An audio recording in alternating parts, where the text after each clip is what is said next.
You guys will not believe how this Kenyan man killed over 20 elderly white women in the United States and got away with it for years. I saw this man with his green gloves, rubber gloves on. I tried to push back, but I'm 91 years old and he's young and muscular. And he just said, "Don't fight me, just get on the bed." Did you guys know that one of the most notorious serial killers in the United States was a 48-year-old man by the name of Billy Kipkorir Chimeme, who was born in Kenya but moved to the United States in 2003, doing odd jobs on maintenance and also rendering services as a caregiver. After some years, he got permanent residency and continued doing multiple things to survive, which included selling cars and other side hustles. It was said he also lived a low-key life to avoid drawing attention to himself. It's not stated if he was married with kids or if he brought his family to the USA with him or who he lived with. Working as a maintenance person and also as a care worker, Billy was privy to meet a lot of elderly people in the USA. Most of his clients were elderly women, and he soon noticed that they were very vulnerable, neglected, and somewhat rich, because a lot of these elderly women had jewelries, monies, and other properties, and many of them lived alone, and this made them the perfect target. Around 2016 to March 2018, Billy began entering the houses of these elderly women to rob and kill them. He would usually enter under the pretense of coming to fix something in their house, and sometimes he came as a caregiver, and in most cases, he would just break into the house to steal, especially maybe if they were not around. So basically, his major aim was to steal their jewelries, properties, money, or other valuable items. If the elderly people were not around, fine. However, if they were home, they would have to go. And this is how he most likely got away with this. This is how the police didn't notice for a long time. This is how he was able to kill over 20 of them, to the point that nobody even knew that these people were being murdered. Billy knew that these women were elderly, and he knew that they were already close to death. All he needed to do was to kill them in a way that wouldn't raise suspicion. Obviously, shooting an elderly woman would indicate that she was shot. Stabbing her would indicate she was shot. And so, he needed to find a way to do it that would not give any physical signs, so that the loved ones and family and police would write it off as natural causes. Because again, these are elderly women who were already old, many of them 80s, 90s, so he knew what he was doing. Billy targeted his victims and made sure that they were alone in the house before he enters. He would then use a pillow to suffocate them and place them on their bed and make it look like they died peacefully, before proceeding to steal from them and sell whatever he stole. He did this so many times that it's not even clear the exact number of women that he killed. Whenever someone saw him enter a house, he would say he had come for maintenance, or that he was a caregiver. Because most of Billy's victims were elderly people, the people who find their body without physical injury would assume that it's natural death. Billy was also smart enough to change environments whenever he noticed people were becoming suspicious. In January of 2018, Billy was said to have attacked and killed an 87-year-old woman by the name of Mary Brooks and placed her on the floor. When she was found, it was assumed she died naturally. No struggles, no bruises, no marks to indicate that someone was here. He continued this method all through 2016. Into 2017. However, in 2018, he met the end of his killing spree when an elderly woman outsmarted him. And you won't believe how he was caught. So around March of 2018, maybe on the 18th or 19th of March, he targeted a 91-year-old woman by the name of Mary Battelle, waited for her to be alone, got into her house pretending to do maintenance, attacked her, and then used a pillow to suffocate her. When he was done suffocating her and she stopped moving, he knew he had done what he needed to do.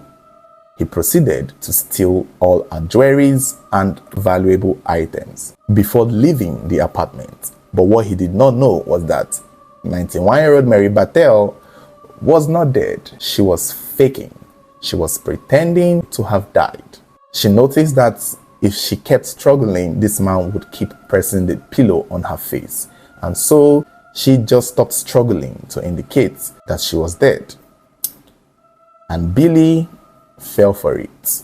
He took off the pillow, saw that she was not responding or moving, and then, assumed that he had done what he needed to do. After he left, she woke up, called for help, and was rushed to the hospital. She described the person who came to her house to the police, and they were able to identify and locate Billy Chimereme.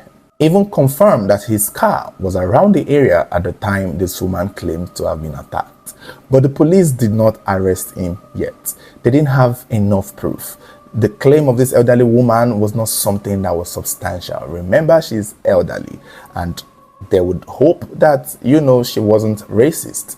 And they did not want to take that chance to just burst into Billy's house, arrest him with no sufficient evidence.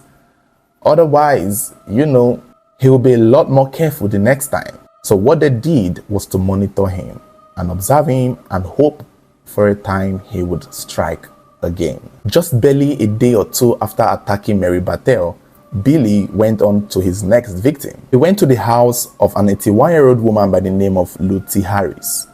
And as usual, he used the pillow to try to suffocate her. He succeeded. He stole her jewelry box, and when he came out of her house, he threw the jewelry box away in a dustbin. But what he did not know was that the police were monitoring him. And the moment they saw him with that jewelry, they quickly held him and arrested him. Now, we are made to believe that they did not know where he had gone to. We are made to understand that the police were just trying to catch Billy. It is possible that they wanted him to actually commit this attack so that they will have a good reason to pin him, if not for all the other ones they had no evidence in, but for this one. And that would be unfair, because if they knew he was going to kill this woman and they waited for him to do it as a proof, then I don't know, that is fucked up. But from what we are also understanding, there is a chance that this was just the next day after he had attacked Mary Bartel. So the police, in the process of locating him and trying to find him, actually found him coincidentally going to meet this elderly woman, Lucy Harris. So it's not as if they knew where he was going or they saw him and followed him and waited for him to do the attack first. They were actually trying to catch him for the first time or trail him for the first time when he was going to kill his last victim. So by the time he came out of Lucy Harris' house and threw the jewelry box away, they arrested him, checked the box and saw the name on it and made him take them to the woman's house where they found her lifeless. This time the scene was carefully studied and they checked on the pillow to see that Lucy Harris had a lipstick stain on the pillow, which clearly showed that it was a pillow that had been used to suffocate her. This will be the first time the police will be arresting and figuring out that a lot of these elderly women may have been targeted and that they may have not died of natural causes. Over time, the police began reviewing other cases of elderly women who had died mysteriously but had their death ruled as natural causes. It is unclear the actual number of elderly women Billy had killed and robbed, but the police were able to connect him with over 20 of these cases, and eventually charged him with 22 counts of capital murder between Dallas County and Collin County in Dallas, Texas. The authorities believed he had gained entry into the senior homes by pretending to be a maintenance worker or a health aide, then using a pillowcase to suffocate the women before stealing their belongings.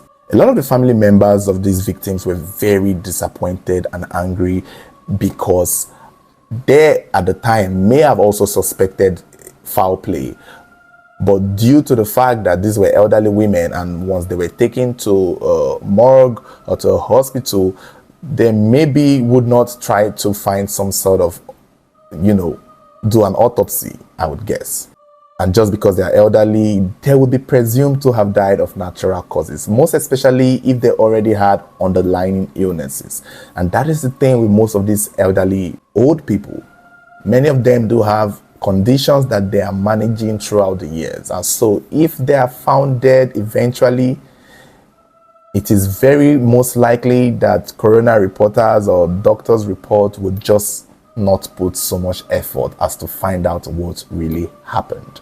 And that is where or why they would have ruled many of these deaths of these senior citizens as natural causes, making it easy for the serial killer to keep getting away. And so when the case of Billy Chimereme blew up, a lot of these families of the elderly women who had died in the past since 2016 began realizing that, yeah, grandma didn't die of natural causes.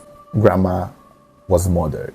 And they did not like it. They hated it because the medical reports or the police reports or all of the other things that had to be done when someone is found dead, ruled no foul play and assumed that these women had died of old age. Billy's first trial for the murder of 81-year-old Luther Harris took place in November of 2021. The jury could not agree on a verdict, so it was ruled as mistrial. A second trial began in April of 2022. This time, the prosecutors presented strong physical evidence, phone records, surveillance footage, and the jury found him guilty of murder after only a few hours. He was immediately sentenced to life in prison without the possibility of parole. Later in 2022, Billy was tried again, and this time for the killing of 87-year-old Mary Brooks, another elderly woman. Not Mary Battelle, but Mary Brooks. The trial ended quickly. The jury deliberated for less than 30 minutes before finding him guilty of another murder. He received a second life sentence without parole. After these two convictions, the prosecutors decided not to try him again for the other women because families now were like, they have to try him for all the other women they believe he killed. However, the state prosecutors convinced them that there will be no need. We believe he did kill your grandma, but these two convictions is set to keep him in prison for life till he dies. And so he wasn't tried for all the other cases. The two he was convicted for would suffice. Billy was then taken to Cofield Unit Prison in Tennessee, Texas. While serving his sentence, he kept saying that he was innocent, even granting interviews claiming that he was framed. He pretty much was playing the race card. He assumed or he indicated that somebody else was doing the killing and setting him up, calling him to go and do maintenance and claiming that these women were already lying when he dead when he goes there, and so he was just trying to place it in a way to make himself look like, the innocent black man being framed by white racist men. But that race card or that discrimination card did not work. On the 19th of September 2023, at the age of 51, Billy was found dead in his cell. His cellmate, another criminal serving time for murder, killed him. Although it's unclear why or how, but it was believed that he was stabbed with a sharp object during a fight, during an argument, or maybe, who knows, one of the grandsons or sons of the elderly women he had killed outside of prison figured out who his cellmate was and paid them to do the killing. That could have been the reason. And again, it didn't even have to go that far. When you share a room or a prison cell with a murderer like yourself, one of you is bound to kill each other eventually, especially if you are both serial killers. Or maybe the cellmate learned that he's a serial killer and decided to kill him first. Because the cellmate could have been somebody who just killed one person during a fight, during an argument, maybe by accident, and he's now sharing a room with a serial killer who killed 20 elderly people. I'm not going to lie to you all. If I was ever, God forbid, locked up in a prison for doing something minute and I learned that my cellmate is a serial killer, what are my chances? It's kill or get killed. So I will most likely kill him first because I'm not about to sleep with two eyes open. So I believe maybe his cellmate was threatened, learning that Billy Chimereme was a serial killer. And so since he already has a history or a resume of committing murder, he decided to kill Billy Chimereme first. It could have been, or he was sent, or they had a fight. You know how prison life could be. I don't know. I've never been in prison. But from what we see, that is usually the order of of the day. Oof. What was strange is that we never got to hear about his family. For an elderly man, I would have loved, I didn't see. Maybe it's out there, whether he was married with kids. It's unclear any background story regarding his family, love life, or personal life at all. What was he using all those money for? It's unfortunate. 20 elderly women. You see, another reason again that I feel like this was most plausible is because elderly people are very vulnerable. They are very vulnerable, and it makes them easy targets, especially when they live alone, have certain reasonable amount of wealth or money. They just become very easy to target because they won't put up much of a fight. They can't run, they can't scream, and many of them are so soft and innocent that there's not much they can do. And in the United States, many of these elderly people are neglected. Their children are either in New York, California, far away, living their dreams, and they don't particularly have their grandma, grandpa live with them. And I think that is kind of like the culture over there, because I know in Africa here, someone's grandma is either in someone's house. There's always, even if the grandma is in the village, she has a community, she has people, she has neighbors. So if you go and kill a grandma in the next compound, somebody would see it.